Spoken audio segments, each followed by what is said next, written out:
More than 40,000 delegates from nearly 200 countries had holed up in Paris to hammer out the first truly universal climate pact. And they all agreed they needed to do something about climate change. But there are also many disagreements. So what happens now that we do have a pact, albeit one that's only partly legally binding?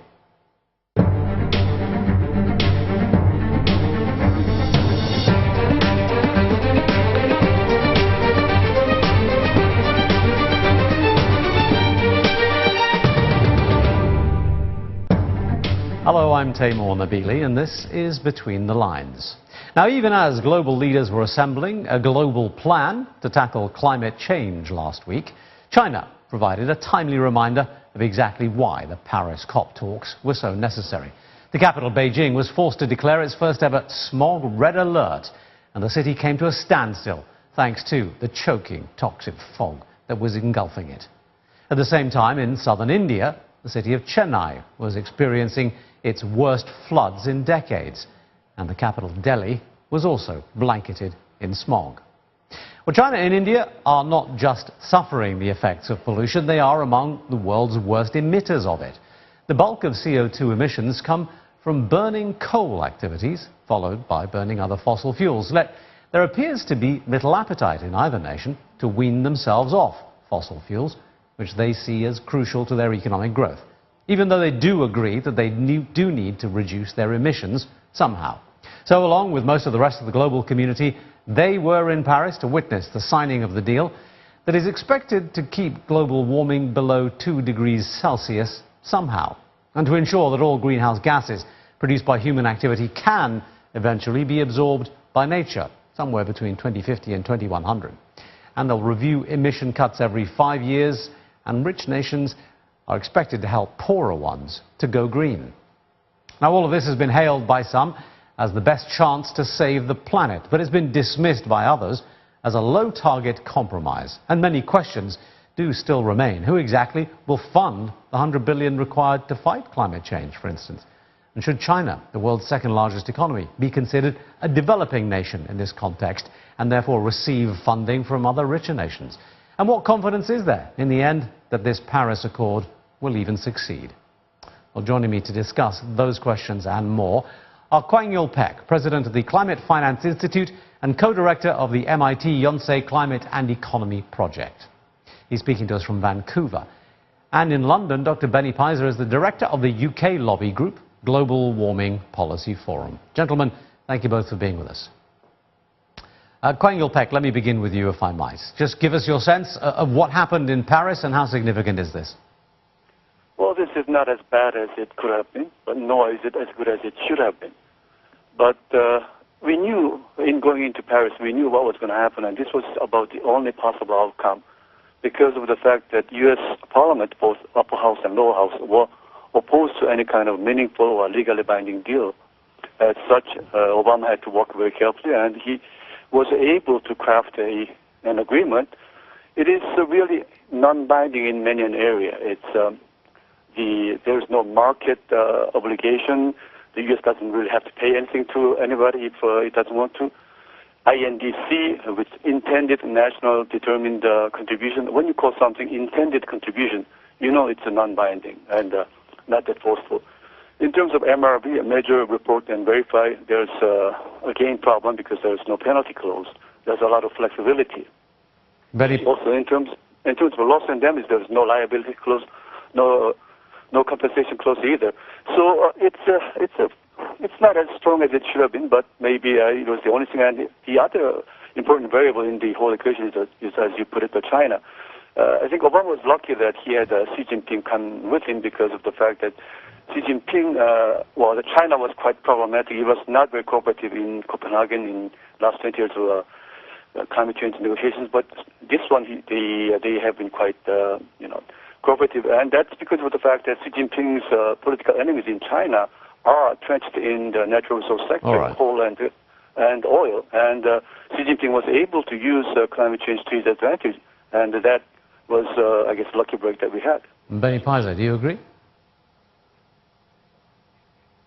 More or less, yes. I think the agreement is exactly as a seasoned observer observers predicted.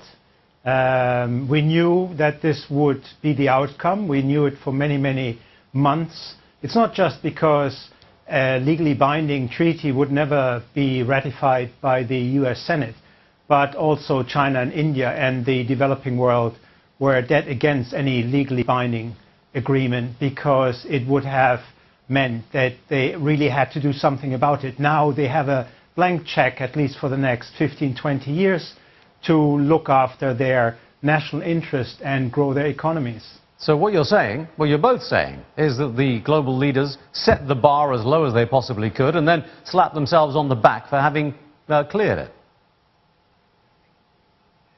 Indeed, this is not but that was predicted by most. That was predicted by most informed observers that would be the case, because the differences, the divide between the developing and the developed world remains. And the only way to square this circle, this divide, which still remains, was to agree basically a meaningless, a toothless agreement which doesn't bind any government to do anything. Kwangyul Peck, this is a low bar that gives us nothing. I mean, you just agreed. So effectively, what was the purpose and why are all these world leaders hailing themselves? No, I don't think this is meaningless. I think this is a good beginning. Nothing. Well, you yourself described it as not as bad as it could have been and not as good as it should have been. But at the end of the day, what you're effectively saying is it's not going to do what it was supposed to do, which is restrict global warming to below 2 degrees. No, I didn't say that. It's a constraint maximization. When you do something, there would always impediments and there are bars. But if you look at this text carefully, there's something called the market clause, and that will allow the local markets to be formed, international markets to be formed in terms of carbon trading. And that's a good beginning. And as you know, that both the Koreans and Japanese have started an international market mechanism to trade carbon credits. And this Paris 21, COP21, does make a very clear signal in terms of carbon trading and even possibly global carbon trading. So it is not meaningless. It's not toothless. It is a beginning. It's not a very forceful, very powerful, ammunition, but nonetheless, it is a good beginning. Any pausa? Well, of course, there will be investments in renewable energy, and there will be carbon markets, and there will be all sorts of policy approaches. No doubt this is going to happen. What it doesn't do is cut or slow CO2 emissions. That was the whole purpose. Remember that in Asia alone, this year, 500 new coal-fired power stations were built, and another 1,000 coal-fired power stations are being planned. So the whole idea of decarbonization, that isn't happening. And if it is happening, it happens much, much slower than the climate scientists demanded. So all I'm saying is it is more or less business as usual, at least for the next 10, 15 years. But Kwangyul Peck, I mean, even Cristina Figueras has said that what has been agreed in Paris is not going to meet the 2% benchmark, let alone the 1.5%. The UK's Amber, her name is, let me just get it here, Amber Rudd, the UK Energy Secretary, has said the numbers here are only aspirational. You frame this as glass half full and you say it's a beginning. But the point is, it may be a beginning, but there's nothing built on the back to make sure that we reach the end, and that's the crucial part, isn't it? Yes, one of the most remarkable happenings for this COP21 was to awaken the investment community globally. They now clearly realize that the business as usual is no longer there. They have to take new directions, and they are placing importance and monetary values, a great monetary value on carbon, and that is the beginning. And as the whole program intended, once we start moving, the process could get much faster, and we may even achieve that 1.5, 1.7 degrees. Who knows? Nonetheless, we don't know without trying it, and without this sort of half full, half empty Paris COP21, the process would have started. But with this, the process now can start, and that's not a bad beginning. Benny, do you think that we are going to pick up steam? Is this just getting the ball rolling? No, I think this agreement is, in many respects... Benny, please, that one's for you. I think this agreement is in many respects much, much better than the Kyoto Protocol, which did have legally binding CO2 targets, in that it is flexible. So governments will meet every 5 years. They will reassess the situation. For the time being, governments have decided that global warming isn't an imminent problem, that they can kick this in the long grass, that they can delay painful decisions. But let me stop you there for a second, They will meet now every 5 years. Sorry, let me stop you there, because surely that phrase in itself is clear evidence that nothing has happened here. If governments at this point in time, after everything that we've heard from the scientists, are not believing of the fact that we are in serious trouble, then the ability to forestall the problems down the line is surely deeply compromised.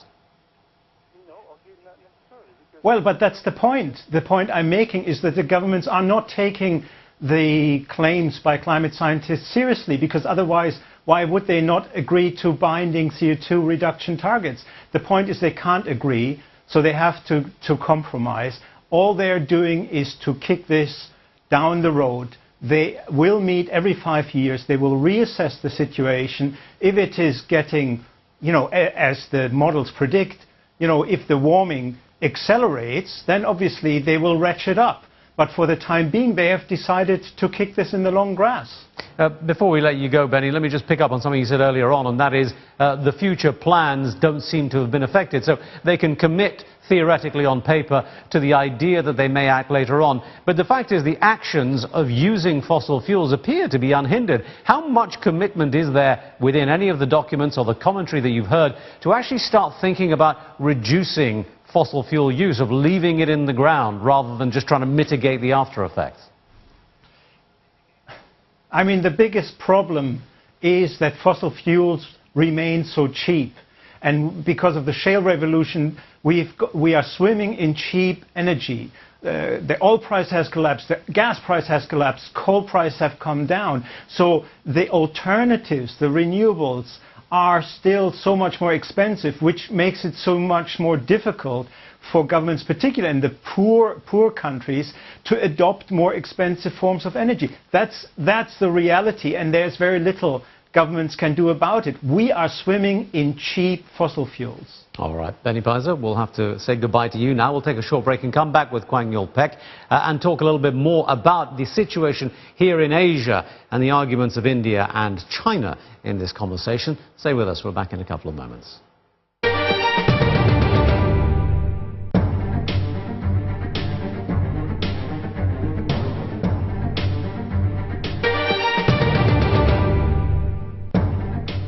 Welcome back to the program. Now, just months before the COP21 conference, China's president made a carbon pledge. In his state visit to the US in September, Xi Jinping announced a cap-and-trade system that would cover a variety of industries, but not the transport sector. Post-COP21, questions remain over how serious China really is about curbing its CO2 emissions, and will its actions prove a catalyst for other Asian nations. Let's pick up the conversation from part one. Still with me is Kwangyul Peck in Vancouver, and also joining us for part two of the discussion, Olivia Kemba in Sydney. She is the Policy and Research Manager at the Climate Institute. Olivia, thanks for being on the program.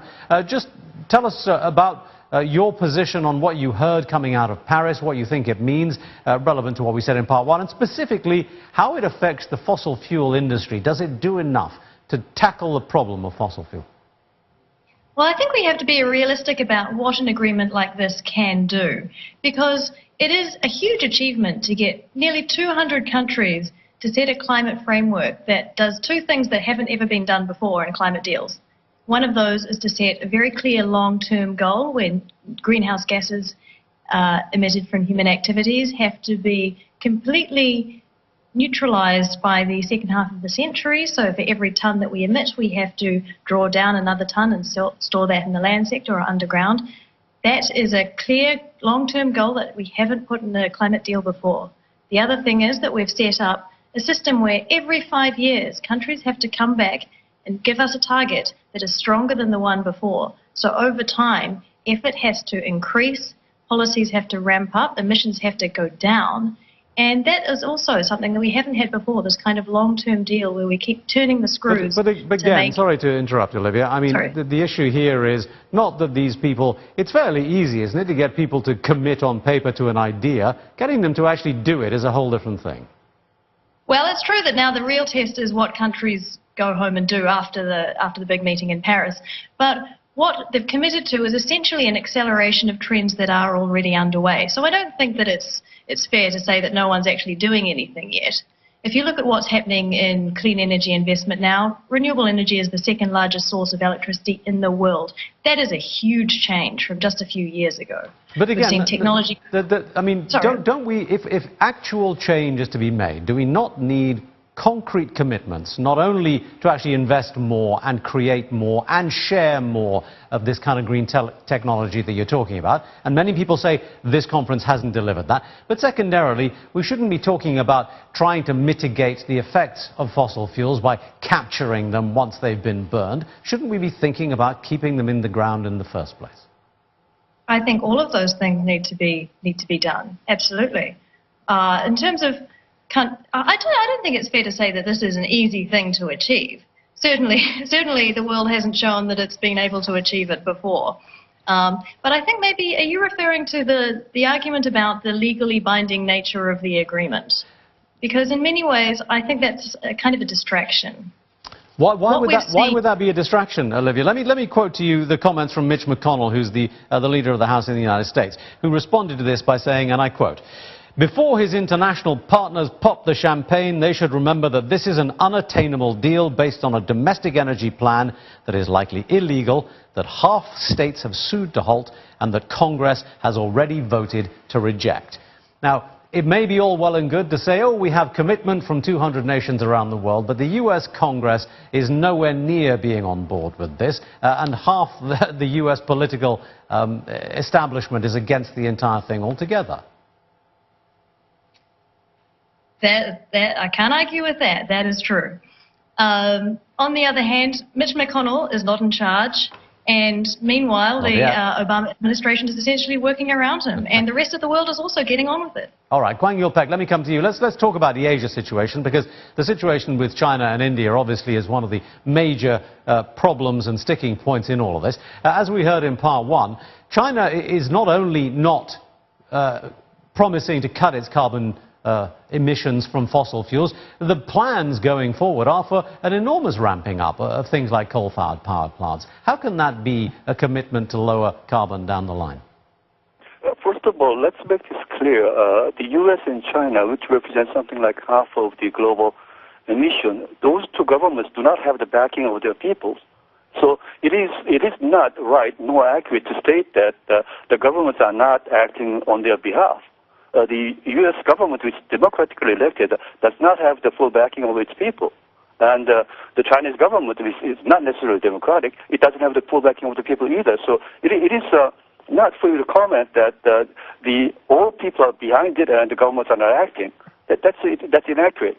Having said that, Chinese ETS, which is to start in 2017, is a lot like both the EU ETS and the Korean ETS, and those two ETS emission trading schemes are the only two functioning major ETS in the world. It does have many problems, many drawbacks, and we discussed that in your program about a year ago.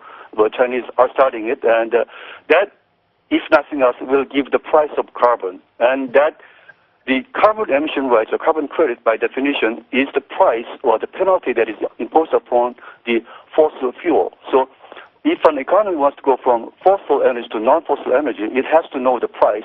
If 1 joule of energy comes from coal at the cost of $10, and if same energy comes from solar at that cost of $20, if the carbon cost is $10, the costs are equal, and then you can make the transitions. But of course, that's not that simple. And I want to make that correction about the colleague from Australia. 13% of the energy globally used come from renewable. Of the 13%, 3/4 are from biomass. Therefore, the so-called renewable clean energy do not cover not even 5% of the global need. Olivia?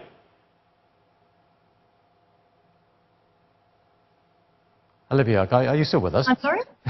Just the point there that the 13% that you mentioned of renewables, 3/4 of that comes from biomass, and that's not necessarily going to deliver what we require. Well, I mean, there's obviously a huge amount more that we need to do in terms of decarbonising global power, but what I want to make the point is really that there are alternative options to fossil fuels. We are starting to see those grow, and this is a very realistic thing that the world can do. I think that what we're losing sight of here is that there are trends underway that we just need to accelerate. It's not actually something that is beyond our capabilities. Well, it would appear to be so, and that's, I guess, the biggest cause of worry amongst a lot of people who have expressed concern here, is that, yes, the trends are underway, but we have reached a point where the race is being lost because the trends that are also underway are the trends of climate change, and people are worrying that we're behind the curve on all of this. You don't think there's a worry there?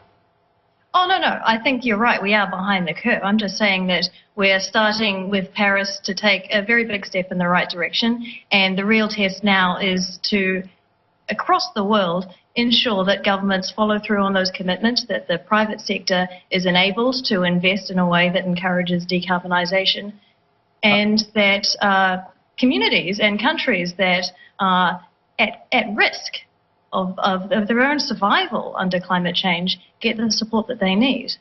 Kwangyul Peck, do you believe in the ETS system? Do you think that the pricing of carbon in these various ways is the way forward? I mean, what is the best way to make sure that we don't have such cheap fossil fuel as compared to such expensive renewable sources? Yeah, there are many ways, but one of the most effective ways, as we know, is to price carbon. That is, if we price the fossil fuel expensive enough so that the people are forced to make changes, then we'll achieve what we need to achieve. But in getting there, there are a number of obstacles, a number of problems, and the Chinese are trying to introduce the general ETS. On the other hand, the Japanese, in the context of Asia, Japanese are trying to introduce something called joint credit mechanism, in which it works with another country. Japanese export their particular technology. Say a steel mill in India. Japan builds a new steel mill in India, and its energy consumption is less than that of India. Then the difference of the energy consumption is translated into carbon credits. It's brought back to Japan, or it is imported to Japan. So globally, there would be less of carbon emission. This thing has to start this year. Whether it'll work or not, it remains to be seen. But these are the number of the market tools that we have, which will put the price on carbon. And if we can put the price carbon and enforce that price mechanism, then we will be able to achieve the target. Quick final word from you, Olivia. Do you think that nuclear should have been more of a subject on the agenda here? I don't have a strong view on any technology over another. I think really every country needs to do whatever works. If that involves, and that will depend on the resources available in that country and the priorities of that country. All right, Olivia Kemba, Kwangyul Peck, thank you both for being on the programme. And that's it from us at Between the Lines for today. A final reminder, the show is available online, channelnewsasia.com/video. Bye-bye for now.